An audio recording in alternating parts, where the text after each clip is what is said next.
क्यों डरे ज़िंदगी में क्या होगा, क्यों डरे ज़िंदगी में क्या होगा, कुछ नहीं होगा तो तजुर्बा नया होगा। तो इसी ओजस्वी लाइन के साथ बच्चों आज के हम शुरुआत करते हैं। जैसा कि आपको पिछले सेशन में सिंटैक्स का एक पार्ट पढ़ाया गया था, आज उसी को हम आगे बढ़ाते हुए सिंटैक्स का दूसरा पार्ट शुरू कर रहे हैं, जिसमें रूल्स ऑफ नाउन ही बताया जाएगा।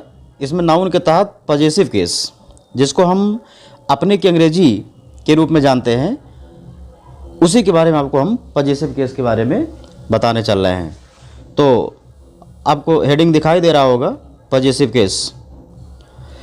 बच्चों, पॉजेसिव केस किसी नाउन के साथ कैसे लगता है, इसी संबंध में आपको जानकारियाँ देना है। तो इसमें देखिए, पॉजेसिव केस से संबंधित जो मुख्य नियम है वो निम्न है। रूल नंबर 1, यहाँ देखिए आपको रूल नंबर 1 दिख रहा होगा। रूल नंबर 1 में जीवधारियों के साथ एपोस्ट्रोफी एस लगाने से, यानी किसी सजीव के साथ हम अगर काक की अंग्रेजी लगाना है तो हम एपोस्ट्रोफी एस लगा सकते हैं। ध्यान रहे, निर्जीव के साथ हमें एपोस्ट्रोफी एस का प्रयोग नहीं करना चाहिए, केवल सजीवों के साथ एपोस्ट्रोफी एस का प्रयोग किया जाता है। जैसे the cow's tail is very long, आपके यहाँ दिखाई दे रहा होगा, the cow's tail is very long, यानी गाय की पूंछ बहुत लंबी होती है। तो गाय एक सजीव है और सजीव के साथ हम एपोस्ट्रोफी एस लगा सकते हैं। अगले एग्जाम्पल में देखिए, सोहन्स पेन, तो सोहन भी एक सजीव आपका है, तो ऐसी अवस्था में सोहन के साथ भी एपोस्ट्रोफी एस लग गया है। अब आइए आगे देखते हैं। सिंगुलर नाउन के प्रथम एपोस्ट्रोफी और उसके बाद यस लगाया जाता है, और प्लूरल में प्रथम यस और उसके बाद एपोस्ट्रोफी चिन्ह लगाया जाता है यदि इसका प्लूरल यस पर समाप्त होता है।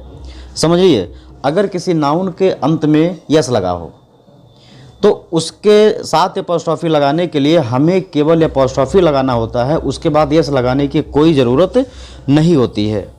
जैसे लिखा है बॉयज़ बुक, आपको यहाँ दिखाई दे रहा होगा, बॉयज़ बुक। बॉयज़ बुक मतलब होगा एक लड़के की किताब, किंतु कहा जाए कई लड़कों की किताब, तो वहाँ देखिए अब अगला नाउन हमारा हो जाएगा बॉयज़। तो बॉयज़ में यस पहले से लगा हुआ है, तो इसके साथ केवल एपोस्ट्रोफी लगाने से काम चल जाएगा, दोबारा यस लगाने की कोई ज़रूरत नहीं है। अब आइए आगे देखते हैं नियम नंबर बी। पर्सनिफाइड ऑब्जेक्ट के साथ अर्थात बेजानदार चीज़ों को जानदार मानने पर, यानी जब किसी मानवीकरण किए गए वस्तु को सजीव मान लिया जाता है तो उसके साथ भी हम एपोस्ट्रोफी एस लगा सकते हैं। जैसे nature's law, fortune's favourite, at duty's call, at death door, इनको मानवीकृत किया गया है, पर्सनिफाइड किया गया है, तो इनके साथ इनको भी सजीव जैसा देखा जा रहा है, इसलिए इनके साथ एपोस्ट्रोफी एस लगाया जा सकता है। नंबर सी पर देख लें, लिखा टाइम, स्पेस या वेट प्रकट करने वाले नाउन के साथ, जैसे ए डेज मार्च, यहाँ लिखा होगा ए डेज मार्च, फिर है ए पाउंड्स वेट, 3 डेज लीव, ए मीटर्स लेंथ। तो यहाँ लंबाई, दिन और समय दिखाया जा रहा, तो इनके साथ भी हम एपोस्ट्रोफी एस का प्रयोग कर सकते हैं। बच्चों, अब देख लीजिए कुछ परिचित फ्रेजेज के साथ, ये सब आपको याद करना पड़ेगा क्योंकि सिंटैक्स से संबंधित जब नियम पूछे जाएंगे तो इन सब का जिक्र किया जाएगा। अब इसमें देखें कुछ परिचित फ्रेज में कौन कौन हैं। फेमस देख लिया, एट हिज फिंगर्स एंड, यहाँ देखिए फिंगर्स के साथ एपोस्ट्रोफी लगा हुआ है। एट आर्म्स लेंथ, फिर है एट वंस विड्स एंड, यहाँ विड्स के साथ एपोस्ट्रोफी और वन के साथ एपोस्ट्रोफी लगा है, तो ऐसे फ्रेजेज को भी आपको ध्यान में रखना होगा। अब आते हैं रूल नंबर 2 की तरफ। जिन संज्ञाओं के अंत में सीई या यस हो तथा अंत में सेक हो तो उसमें केवल एपोस्ट्रोफी लगाते हैं, बल्कि यस नहीं लगाते हैं, केवल एपोस्ट्रोफी लगाने से काम चल जाता है। जैसे लिखा फॉर कंसाइंस सेक, एग्जाम्पल देखिए, फॉर कंसाइंस सेक, यहाँ कंसाइंस के अंत में सीई लगा हुआ है, तो सीई के बाद हमें एपोस्ट्रोफी लगाने से यहाँ पजेसिव केस बन जाएगा, यस लगाने की कोई आवश्यकता नहीं है। अगला एग्जाम्पल दिया फॉर जस्टिस से, जस्टिस में भी सी है, इसके बाद केवल एपोस्ट्रॉफी का चिन्ह लगाने से, एपोस्ट्रॉफी समझ रहे हैं ना, देखो ये जो बना हुआ है चिन्ह ये एपोस्ट्रॉफी है। फॉर गुडनेस सेक, अब यहाँ गुडनेस में देखिए यस आया हुआ लास्ट में, तो इसके बाद भी केवल एपोस्ट्रॉफी लगाया जाएगा, कोई यस लगाने की आवश्यकता नहीं है। बच्चों अब हम रोल नंबर 3 की ओर बढ़ते हैं। जब पुरुष स्त्री, ये रोल नंबर 3 देखिए, जब पुरुष स्त्री बच्चों के लिए नाउन बहुवचन में हो लेकिन उनके अंत में यस नहीं लगा हो तो उसमें यस लगाते हैं। जैसे लिखा वोमेन्स क्लब, यानी महिलाओं का क्लब, तो वोमेन के साथ एपोस्ट्रॉफी यस, वोमेन हालांकि बहुवचन है तो इनके साथ एपोस्ट्रॉफी यस लग गया। चिल्ड्रंस लाइब्रेरी, बच्चों की लाइब्रेरी, यहाँ चिल्ड्रंस लाइब्रेरी, यहाँ वोमेन्स क्लब है तो इनके साथ हम एपोस्ट्रॉफी के बाद यस लगाएंगे। रोल नंबर 4 पर आ जाओ। कंपाउंड नाउन्स में अंतिम शब्द के साथ यस लगाकर पजेसिव बनाते हैं। जैसे यहाँ देखिए एग्जाम्पल में कंपाउंड वर्ड क्या है, sister in law. Sister in law 3 शब्दों से मिल करके बना हुआ, तो ऐसे शब्दों को कंपाउंड वर्ड कहा जाता है। और कंपाउंड वर्ड में एकदम अंतिम में हम एपोस्ट्रॉफी के साथ यस का प्रयोग करते हैं, यानी सिस्टर इन लॉ के साथ एपोस्ट्रॉफी यस ला वाले शब्द में, यानी ला के अंत में एपोस्ट्रॉफी और इसका प्रयोग किया जाएगा। रोल नंबर 5 की ओर आ जाइए।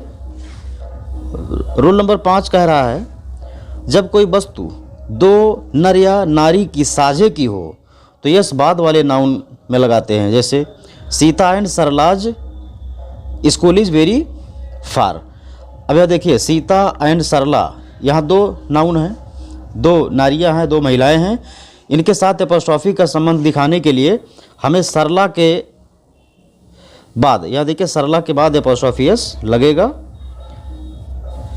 सीता के साथ लगाने की कोई ज़रूरत नहीं है क्योंकि स्कूल दोनों का है।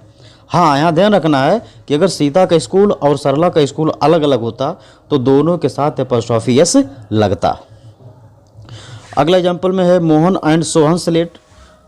स्लेट दोनों की है, मतलब मोहन और सोहन की 2 स्लेट एक ही है, मतलब एक ही स्लेट से दोनों काम चला रहे हैं। तो सोहन के साथ नहीं, जो लास्ट में नाउन आया हुआ है उसके साथ हमें एपोस्ट्रॉफी एस का प्रयोग करेंगे, पहले के साथ हमें एपोस्ट्रॉफी एस लगाने की ज़रूरत नहीं है।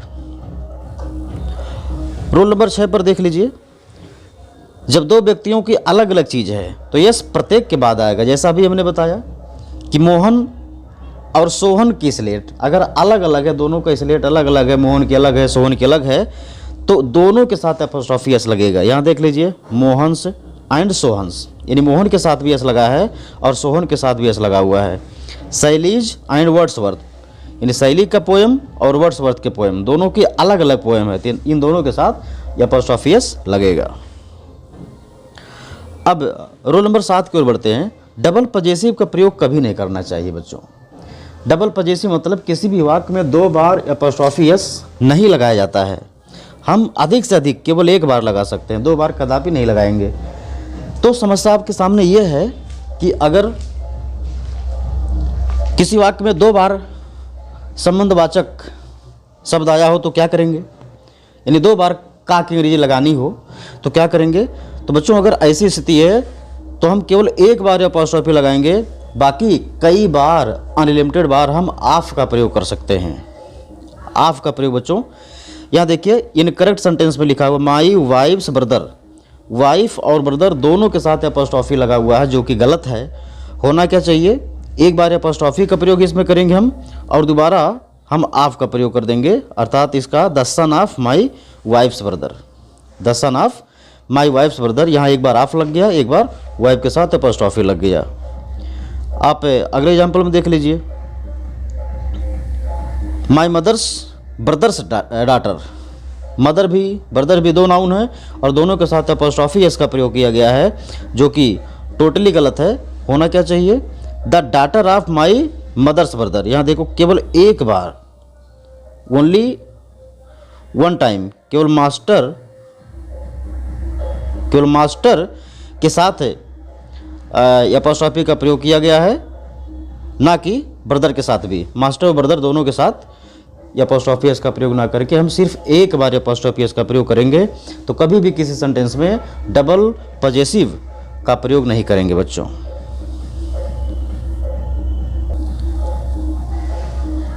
अब आपने जो रूल्स ऑफ नाउन पढ़ा, चाहे नंबर रहा हो चाहे केस रहा हो, अब इनसे संबंधित हम कुछ एक्सरसाइज कर लेते हैं तो आपको गलतियां दिख जाएंगी। लेकिन केवल इतने से काम नहीं चलेगा, आपको और अध्ययन करने की आवश्यकता पड़ेगी। पहला देख लीजिए, लिखा मेनी सीप्स एंड डियर्स। बच्चों आपको बताया गया कि सीप और डियर इनको बहुवचन बनाने के लिए यस नहीं लगाते, ये ऑलरेडी सिंगुलर और प्लूरल दोनों में एक साथ प्रयोग होते हैं। तो सीप के साथ हमें यस नहीं लगाना है और डियर के साथ यस नहीं लगाना है।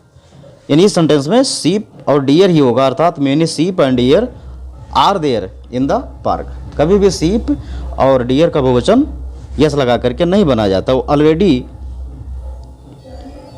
अपने बहुवचन रूप में होते हैं।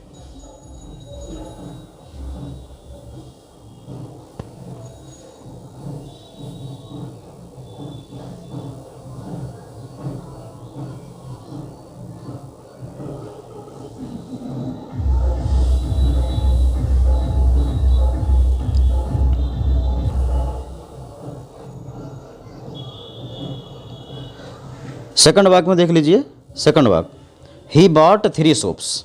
अब ये देखिए सोप क्या है, सोप एक मटेरियल नाउन है और आपको पता है मटेरियल नाउन का बहुवचन नहीं बनता। मिल्क हो गया, सोप हो गया, ब्रिक हो गया, तो इनके साथ भी ये जो यस लगा हुआ है ये आपका गलत है, यस नहीं लगना चाहिए।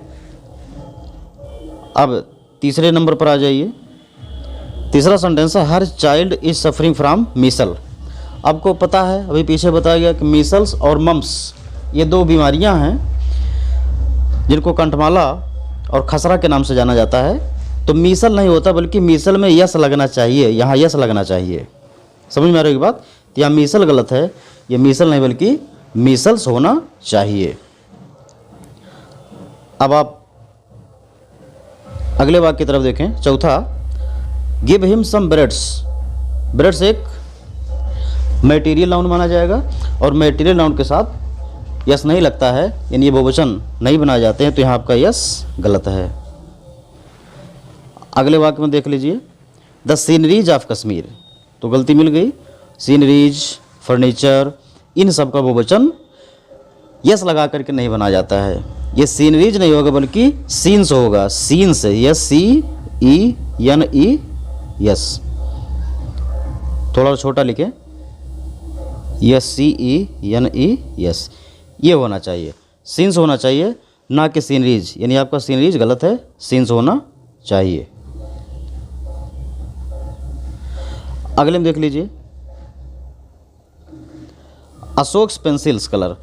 अशोक भी है, पेंसिल भी है, 2 नाउन है, दोनों नाउन का प्रयोग 2 नाउन के साथ 2 बार एपोस्ट्रोफी का प्रयोग किया गया है। तो ऐसा नहीं होना चाहिए, केवल अशोक के साथ एपोस्ट्रोफी लगा सकते हैं लेकिन पेंसिल के साथ नहीं। अर्थात इसका आंसर हो सकता है the colour of Ashok's pencil. इसका आंसर हो सकता है the colour of Ashok's pencil. ध्यान से करिएगा, the colour of Ashok's pencil. Question number 7 पर आ जाइए। क्वेश्चन नंबर 7 लिखा, इज योर सीजर्स डल। क्या तुम्हारी कैंची धारहीन है? तो सीजर्स, आपको पता है कि सीजर्स एक प्लूरल नाउन के अंतर्गत गिना जाता है क्योंकि इसमें डबल पार्ट पाए जाते हैं, तो यहाँ इज ना लग करके आर लगना चाहिए। 8वें पर जाइए, ही has broken the chairs legs. Chair एक निर्जीव वस्तु है और निर्जीव के साथ एपोस्ट्रोफी एस नहीं लगता, होना चाहिए he has broken the legs of the chair. He has broken the legs of the chair. 9वां देख लीजिए, do not hear his advices. Do not hear his advices. अब यहाँ देख लीजिए क्या गलती है, एडवाइसेज लिखा हुआ है, एडवाइसेज नहीं होता। एडवाइस एक कॉमन नाउन है, इसके साथ कभी यस नहीं लगना चाहिए, तो यस नहीं लगेगा। 10वां, there are many fine poetries. एक बार पुनः वही गलती, पोएट्रीज आपको पता है सीनरी, पोएट्री, फर्नीचर, इनका बहुवचन नहीं होता है। पोएट्रीज नहीं बल्कि पोएट्री होना चाहिए, इन यहाँ होना चाहिए पोएट्री, POETRY। ये पोएट्री होना चाहिए, ना कि पोएट्रीज। अगला देख लीजिए, gymnastic are good for health. Gymnastic एक खेल का नाम है, ये सिंगुलर है इसलिए क्रिया यहाँ आर ना लग करके इज लगेगा। अगला देख लीजिए, लिखा हुआ हिज हेयर्स आर करली। हेयर एक अनकाउंटेबल नाउन है, इसके साथ आर नहीं लगेगा, इज लगना चाहिए। शीप्स लिव इन फ्लॉक्स, 13वां एग्जाम्पल है शीप्स लिव इन फ्लॉक। तो आपको पता है कि शीप अभी ऊपर बताया गया, शीप और डियर और स्वाइन इन सब का प्लूरल सेम होता है, तो शीप के साथ कोई यस नहीं लगेगा, इसमें यस गलत है।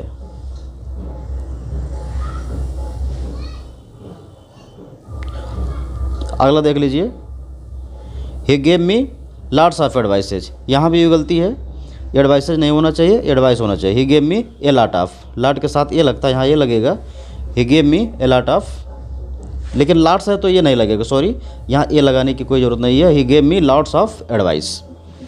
और 15वां देख लीजिए, 15वां में तो आपको गलती दिख रही है, साफ साफ गलती है, लाइट्स लिखा हुआ, लाइट्स। लाइट एक क्या है, एक भाववाचक संज्ञा, इसको मटेरियल नाउन के अंतर्गत भी गिना जा सकता है। तो लाइट के साथ ट्रेवल का सिंगुलर फॉर्म तो लगा ही है, लेकिन लाइट से लिखा हुआ है तो लाइट में यस नहीं रहेगा।